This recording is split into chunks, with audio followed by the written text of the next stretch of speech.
I want to take a moment today to speak directly to the healthcare workforce of the medical system about the different approaches we as the health system are taking to deliver a very clear message that you, as the medical system's healthcare workforce, are the single greatest asset that our communities have in this fight against COVID-19. And to that end, we have put in a number of new policies and procedures in order to send a very clear message to you, the workforce. An example of these policies is the extended telework policy that we now have in place for the purpose of keeping you safe and, where appropriate, allowing you to work from a distance, and that keeps not just you safe, but the entire workforce safe. In addition, this week, in alignment with the federal CDC guidelines for the value associated with universal masking, we have increased and put into place a policy that describes the requirement of universal masking across our entire organization. And so, including me, when I walk out of this office and I head to the medical center to see patients, I too have my universal mask that I will be putting on as I leave this office.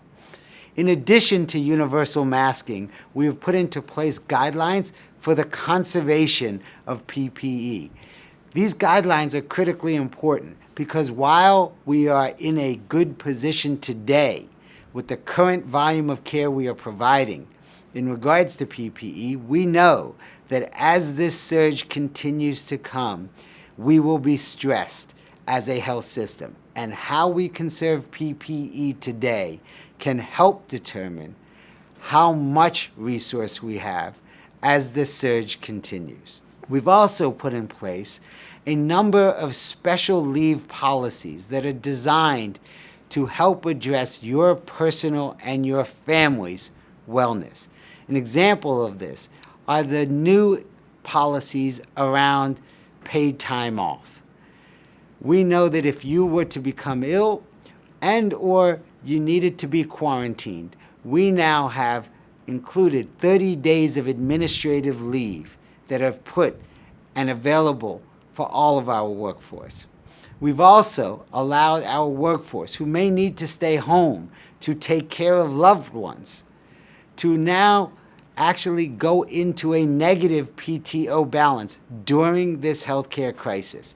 And on the other end of that spectrum, for those in the workforce who are unable to take time away and actually might hit their maximum, we're allowing accrual beyond the maximum during this crisis so that when the crisis is over, our workforce can in fact take the much needed time with family and friends and loved ones away from the healthcare environment.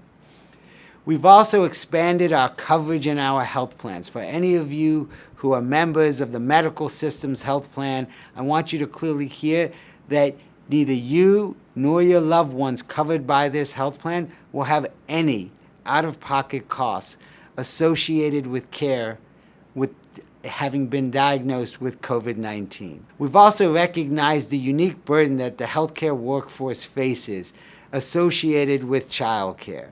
And so we have worked with state and local partners to identify options for childcare, given that our healthcare workforce has to continue to show up and deliver life-saving care.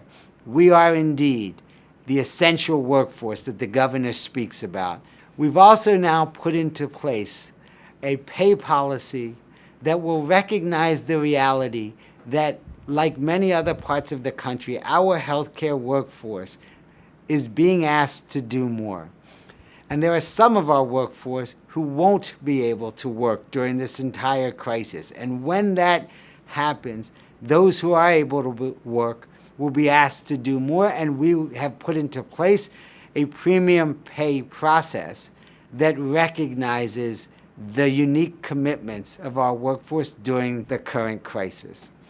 We've also created an emergency staffing pool, and I want to be clear that this pool is being generated to allow for relief to be provided in our acute care settings, as well as the alternative care settings that we're standing up in partnership with other health systems and the state of Maryland. Again, the way we've aligned our premium pay practices and the staffing pool is purposefully designed to reward our workforce in the acute care setting to commit to staying in the acute care setting when and where appropriate as their first priority. So on behalf of our entire health system, I want to say thank you again. Thank you for the unbelievable effort that you are putting forth. And my hope is that what we are discussing today, as you learn about these practices and these policies, that you will take them into consideration as a way that we, the health system, are trying to tangibly demonstrate our continued commitment to you. Thank you so much for your commitment.